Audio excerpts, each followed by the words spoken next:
பூரண மதுவிலக்கு வேண்டும் என்று நான் விரும்புகிறேன். அதற்கான காரணங்கள் இது. இப்ப நான் என்ன உங்கள்கிட்ட சொல்றது சார், நான் வந்து இப்போ பேச்சுலர் ரூமில் இருக்கேன். நான் ஒரு 5 வருஷமா இந்த மாதிரியான லைஃப்பில் இருக்கேன். மூளைக்கட்டப்பல முட்டாப்பல மக்கட்ட மக்கட்ட மக்கட்ட ரே ஒன்னாலடா. என்னன்னா வந்து முன்னாடிலாம் ஆரம்பத்தில் ஏதோ ஒரு 2 பேர் 3 பேர் குடிப்பாங்க. பிராந்தி எப்படி குடிக்கணும்னு பழகிக்க. இப்போ எங்கள் ரூமில் யாராவது குடிக்கிறாங்க அப்படின்னா 5 பேர் குடிக்கிறவனா இருக்கேன், நான் மட்டும் குடிக்காதவனா இருக்கேன். சிக்கனை சாப்பிட்றா இது செருப்புடா.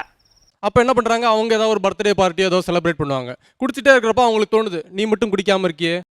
அது வேற வாயி, இது நார வாயி. எனக்கு அது ரொம்ப கஷ்டமா இருக்கு, என்னோட பர்த்டே செலிப்ரேஷன் இது பண்ற, சோ நீயும் குடி அப்படிங்கிறான். காலையில என்ன விளையாட்டு காட்டுறாங்க, எப்படி எல்லாம் சோதிக்கிறாங்க, பொழுது விடிய விட மாட்டேங்கிறாங்களே. இல்லைங்க, எனக்கு அது கொள்கை, நான் குடிக்கல, எனக்கு இன்ட்ரெஸ்ட் இல்லை அப்படின்னா, இப்படியே நீ குடிக்காமயே இருந்து நல்லவனாவே இருந்துருவியோ. தண்ணி அடிக்க மாட்டான் அந்த நாயெல்லாம் ஏன்டா கூட சேர்த்துக்கிட்டு வர, உன் பேரை கெடுத்துட போறான். நான் யாரு, நான் கெட்டவனா அப்படின்னு ஒரு சண்டை அங்கேயே கிரியேட் ஆகுது. நீ செய்யற ஒவ்வொரு காரியமும் பொக்குதே, பொக்கும் நல்லா இருப்ப. இன்னொன்னு என்னன்னு வச்சுக்கோங்களேன், அவங்க என்ன பண்றாங்க, ஒரு கட்டத்துக்கு மேல நீ கொஞ்சோண்டு குடி, ஒன்னும் தப்பு இல்ல, நீ ஒல்லியா இருக்க, பீர் அடிச்சா உடம்பு ஏறும். 52 வயசுக்கு மேல அதுவே பழகிரும். கொஞ்சம் ஒயின் சாப்பிட்டா வெள்ளையாகலாம், இப்படி இவங்களே ப்ரொமோட் பண்றாங்க. இந்த மாதிரி அறிக்கையெல்லாம் யார் விட்டா? அட போப்பா, இன்னும் நீ பைத்தியக்காரனவே நினைச்சு நிக்கிற. நீ என்ன மருத்துவபூர்வமா நிரூபிக்கப்பட்டதா? இந்த மாதிரி எதுவுமே இல்ல. அவங்க என்ன இன்ஃப்ளூயன்ஸ் பண்றப்ப நீ குடிங்கிறப்ப அது எனக்கு பிரச்சனையா இருக்கு.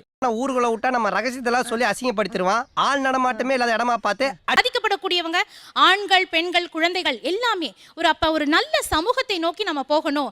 இங்க படுத்துற நிமிஷம்னால தாங்க முடியலையே, தலை வலிக்குதுடா. மேடம் வந்து நிறைய கேசஸ் இதனால ஃபைல் ஆகுறாங்க. நான் சொல்றேன், இது இல்லைன்னா நிறைய ஸ்ட்ரெஸ் இன்க்ரீஸ் ஆகி இதை விட கேஸ் இன்க்ரீஸ் ஆகிறதுக்கான சான்சஸ் இருக்கு. இது எப்படி தெரியுமா இருக்குது அண்ணா, நீ கேள சுத்த நீ பிடிச்சி மூஞ்சில ஊத்துறேன்.